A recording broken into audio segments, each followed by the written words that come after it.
KB. Ganesh Kumar ചുമതല ഏറ്റെടുത്തതിന് പിന്നാലെ പരിഷ്കരണങ്ങളാണ് കെ.എസ്.ആർ.ടി.സിയിൽ നടക്കുന്നത്. യാത്രക്കാർക്ക് ആശ്വാസമാകുന്ന പുതിയ തീരുമാനമാണ് ഉടൻ വരാൻ പോകുന്നത്. ഇനി ബസ്സുകളിൽ ആരും ദാഹിച്ചും വിശന്നും ഇരിക്കേണ്ട സാഹചര്യം ഉണ്ടാകില്ല എന്നാണ് പുതിയ പദ്ധതി വരുമ്പോൾ മനസ്സിലാകുന്നത്. സൂപ്പർഫാസ്റ്റ് മുതലുള്ള സർവീസുകളിൽ ഇനി മുതൽ ബസ്സിൽ തന്നെ ലഘുഭക്ഷണവും വെള്ളവും ഉൾപ്പെടെ വാങ്ങാനുള്ള സൗകര്യമാണ് കെ.എസ്.ആർ.ടി.സി നടപ്പാക്കുന്നത്. കയ്യിൽ പണമായി സൂക്ഷിക്കാത്തവരും ഇനി പേടിക്കേണ്ടതില്ല. സേവനത്തിന് ഡിജിറ്റലായും പണം നൽകാനുള്ള സംവിധാനം ഒരുക്കുന്നുണ്ട്. പദ്ധതിയുടെ ഭാഗമായി വരുന്ന മാലിന്യങ്ങൾ ഉൾപ്പെടെ ശേഖരിക്കേണ്ടതും കൃത്യമായി സംസ്കരിക്കേണ്ടതുമൊക്കെ കരാറെടുക്കുന്ന ഏജൻസിയുടെ ഉത്തരവാദിത്വമായിരിക്കും. നിലവിൽ ദീർഘദൂര ബസ്സുകളിൽ ഉൾപ്പെടെ യാത്രക്കാർ ഇത്തരം ഭക്ഷണ സാധനങ്ങളോ വെള്ളമോ വാങ്ങാൻ ബുദ്ധിമുട്ടുന്നുണ്ട്. യാത്രക്കിടയിൽ ബസ് നിർത്തുന്ന വേളയിലാണ് കൂടുതൽ പേരും ഇതിനായി സമയം കണ്ടെത്തുന്നതും. എന്നാൽ ഇനി മുതൽ കെ.എസ്.ആർ.ടി.സി തന്നെ ഇതിനുള്ള അവസരമൊരുക്കുമ്പോൾ യാത്രക്കാർക്ക് വലിയ ആശ്വാസവും പുതിയ കച്ചവട സാധ്യതയുമാണ് ഇതിലൂടെ ലഭിക്കുന്നത്. നിലവിൽ ഇതിന്റെ പ്രാരംഭ നടപടികളാണ് പുരോഗമിക്കുന്നത്. മന്ത്രി കെ.ബി. ഗണേഷ് കുമാറിന്റെ ഇടപെടലിലാണ് പുതിയ ഈ തീരുമാനം നടപ്പാക്കുന്നത്. ഇതിനു പുറമെ കെ.എസ്.ആർ.ടി.സിയുടെ പ്രധാന ഡിപ്പോകളിലെ ക്യാൻറ്റീൻ നടത്തിപ്പ് പ്രധാന ഹോട്ടൽ ഗ്രൂപ്പുകൾക്ക് 5 വർഷത്തേക്ക് നൽകാനും ധാരണയായിട്ടുണ്ട്. ഈ മേഖലയിൽ പരിചയമുള്ളവർക്കേ കരാർ നൽകാവൂ എന്ന് മന്ത്രിയുടെ നിർദ്ദേശവുമുണ്ട്. ഇതനുസരിച്ചാകും മറ്റ് നടപടികളിലേക്ക് കോർപ്പറേഷൻ കടക്കുക. ഇത്തരം ക്യാൻറ്റീനുകൾക്ക് കെ.എസ്.ആർ.ടി.സി സ്ഥലം മാത്രമാകും നൽകുക. മറ്റ് അടിസ്ഥാന സൗകര്യങ്ങളും വൃത്തിയുള്ള ഇന്റീരിയറും ഉൾപ്പെടെ കരാർ ഏറ്റെടുക്കുന്ന കമ്പനികൾ തന്നെയാണ് നിർമ്മിക്കേണ്ടത്. കൂടാതെ ശുചിമുറികളും ഇത്തരം ഏജൻസികൾ തന്നെ ഇവിടെ നിർമ്മിക്കണം. ഇതൊക്കെയാണ് മന്ത്രി കെ.ബി. ഗണേഷ് കുമാറിന്റെ നിർദ്ദേശം. അതേസമയം തന്നെ കെ.എസ്.ആർ.ടി.സിയിൽ കാലത്തിനനുസരിച്ചുള്ള മാറ്റങ്ങൾക്കാണ് ഗണേഷ് കുമാർ നേതൃത്വം നൽകുന്നത്. സ്ഥലം ഏറ്റെടുക്കുന്നതിന് പിന്നാലെ കോർപ്പറേഷനെ കടക്കണിയിൽ നിന്ന് കരകയറ്റാനും ജീവനക്കാർക്ക് ശമ്പളം കൃത്യമായി കൊടുക്കാനുമുള്ള വഴി തേടുമെന്ന് ഗണേഷ് കുമാർ പ്രഖ്യാപിച്ചിരുന്നതാണ്. ഇതിനു പിന്നാലെയാണ് നിരവധി പരിഷ്കരണങ്ങൾ കോർപ്പറേഷനിൽ സംഭവിച്ചത്. കെ.എസ്.ആർ.ടി.സി യാത്രക്കാരാണ് യജമാനന്മാർ എന്നുള്ള പൊതുബോധം എല്ലാ ജീവനക്കാരിലും ഉണ്ടാക്കുകയാണ് പുതിയ നീക്കത്തിലൂടെ ലക്ഷ്യമിടുന്നത്. മാന്യവും സുരക്ഷിതവുമായ യാത്രാ അവസരങ്ങൾ യാത്രക്കാർക്ക് സൃഷ്ടിക്കേണ്ടതും കെ.എസ്.ആർ.ടി.സിയുടെ കടമയാണെന്ന് ജീവനക്കാരെ ഓർമ്മിപ്പിക്കുന്നുണ്ട്. മുഴുവൻ യാത്രക്കാരോടും, പ്രത്യേകിച്ച് സ്ത്രീകളോടും കുട്ടികളോടും വയോജനങ്ങളോടും ഭിന്നശേഷിക്കാരോടും അന്തസ്സും ആദരവും നിറഞ്ഞ സമീപനം സ്വീകരിക്കേണ്ടതായി ഉണ്ടെന്ന് നിർദ്ദേശമുണ്ട്.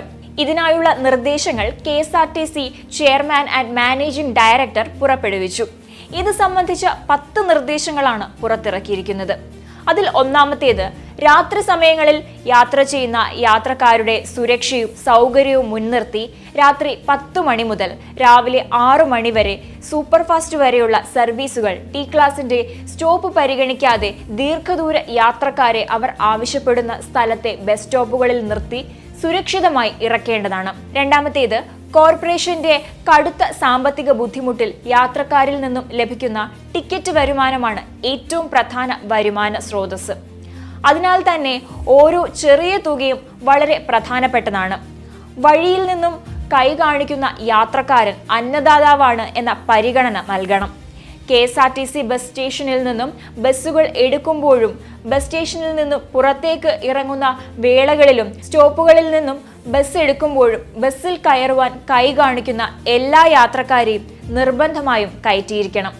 കെ.എസ്.ആർ.ടി.സി സ്വിഫ്റ്റ്, സൂപ്പർഫാസ്റ്റ് വരെയുള്ള എല്ലാ സർവീസുകളിലും സീറ്റ് ലഭ്യതയുണ്ടെങ്കിൽ യാത്രാമധ്യേ യാത്രക്കാർ കൈ കാണിക്കുന്ന ഏത് സ്ഥലത്തും ഏത് സമയത്തും അപകടരഹിതമായും ട്രാഫിക് നിയമങ്ങൾ പാലിച്ചും ബസ് നിർത്തി യാത്രക്കാരെ കയറ്റി കൊണ്ടുപോകേണ്ടതാണ്.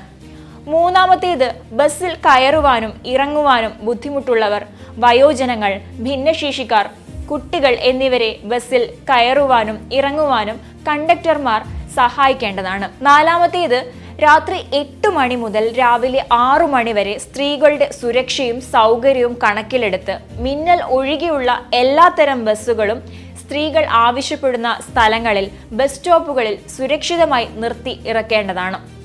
അഞ്ചാമത്തേത്, ടിക്കറ്റ് പരിശോധനാ വേളയിൽ കണ്ടക്ടർമാരുടെ ഭാഗത്തു നിന്നും ഉണ്ടാകുന്ന ഗുരുതരമായ വീഴ്ചകൾ അതിന് ഉദാഹരണമായി പറയുന്നത് യാത്രക്കാർക്ക് ടിക്കറ്റ് നൽകാതിരിക്കുക, തുക വാങ്ങിയ ശേഷം ടിക്കറ്റ് നൽകാതിരിക്കുക, മോശമായ പെരുമാറ്റം തുടങ്ങിയവയാണ്.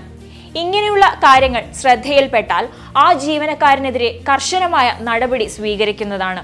ആറാമത്തെ നിർദ്ദേശം എന്തെന്നാൽ ഡ്യൂട്ടിക്കെത്തുന്ന മുഴുവൻ ഡ്രൈവർമാരെയും വനിതകൾ ഒഴികെയുള്ള കണ്ടക്ടർമാരെയും ബ്രീത്ത് അനലൈസർ ഉപയോഗിച്ച് ജീവനക്കാർ മദ്യപിച്ചിട്ടില്ല എന്ന് ഉറപ്പുവരുത്തി മാത്രമേ ഡ്യൂട്ടിക്ക് നിയോഗിക്കുവാൻ പാടുള്ളൂ. ഡ്യൂട്ടിക്കെത്തുന്ന ജീവനക്കാർ സ്റ്റേഷൻ മാസ്റ്റർ ഓഫീസിൽ റിപ്പോർട്ട് ചെയ്ത് പരിശോധനയ്ക്ക് വിധേയമാകേണ്ടതും ജീവനക്കാരുടെ ബ്രീത്ത് അനലൈസർ റീഡിംഗ് വേബിലിൽ രേഖപ്പെടുത്തേണ്ടതുമാണ്.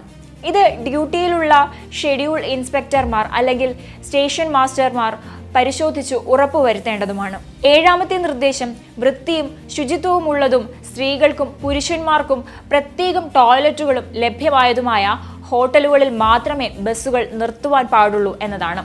ഇത്തരത്തിൽ നിർത്തുന്ന സ്ഥലം, സമയം എന്നിവ അടങ്ങിയ ഷെഡ്യൂൾ യാത്രക്കാർ കാണുന്ന വിധം പ്രദർശിപ്പിക്കേണ്ടതാണ്. എട്ടാമത്തെ നിർദ്ദേശം ബസ് ഓടിക്കുമ്പോൾ നിരത്തിൽ ഒപ്പമുള്ള ചെറുവാഹനങ്ങളെയും കാൽനട യാത്രക്കാരെയും കരുതലോടെ കാണേണ്ടതും ഓരോ ജീവനും വിലപ്പെട്ടതാണെന്നുള്ള ചിന്ത ഓരോ നിമിഷവും നാം ഓരോരുത്തർക്കും ഉണ്ടാകേണ്ടതുമാണ്.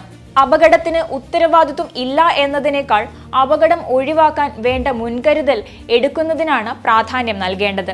ഒൻപതാമത് നിർദ്ദേശം ഓരോ ജീവനക്കാരും യാത്രക്കാരുടെ ഭാഗത്തു നിന്നും ഉണ്ടാകുന്ന പരാതികളിൽ, ബുദ്ധിമുട്ടുകളിൽ കൃത്യമായ ഇടപെടലുകൾ നടത്തേണ്ടതും പരിഹരിക്കാൻ നിയമാനുസൃതമായി സാധ്യമാകുന്ന നടപടികൾ അടിയന്തരമായി സ്വീകരിക്കേണ്ടതുമാണ്. ഇതുമായി ബന്ധപ്പെട്ട് ജീവനക്കാർക്ക് തുടർന്ന് എല്ലാ സംരക്ഷണവും കോർപ്പറേഷൻ ഒരുക്കുന്നതാണ്. ഏറ്റവും അവസാനത്തെ നിർദ്ദേശം ഒരേ റൂട്ടിലേക്ക് ഒന്നിനു പുറകെ ഒന്നായി കോൺവോയ് അടിസ്ഥാനത്തിൽ ബസ്സുകൾ സർവീസ് നടത്തുന്ന പ്രവണത ഒഴിവാക്കേണ്ടതാണ്. ഇത്തരം സാഹചര്യം തുടർച്ചയായി ഉണ്ടായാൽ ജീവനക്കാർ ഈ വിവരം ബന്ധപ്പെട്ട ഉദ്യോഗസ്ഥരെ അറിയിക്കേണ്ടതാണ്. റോഡിൽ പരമാവധി ഇടതുവശം ചേർത്ത് തന്നെ ബസ് ഒതുക്കി നിർത്തുന്നതിനും റോഡിന്റെ ഇരുവശങ്ങളിലും സമാന്തരമായി പാർക്ക് ചെയ്ത് മാർഗതടസ്സം സൃഷ്ടിക്കാതിരിക്കുന്നതിനും ശ്രദ്ധിക്കേണ്ടതാണ്. KSRTCയുടെ സേവനങ്ങൾ ജനോപകാരപ്രദമായ രീതിയിൽ മെച്ചപ്പെടുത്തുന്നതിന് അതിവേഗ നടപടികളുമായാണ് KSRTC മാനേജ്മെന്റ് മുന്നോട്ടു പോകുന്നത്.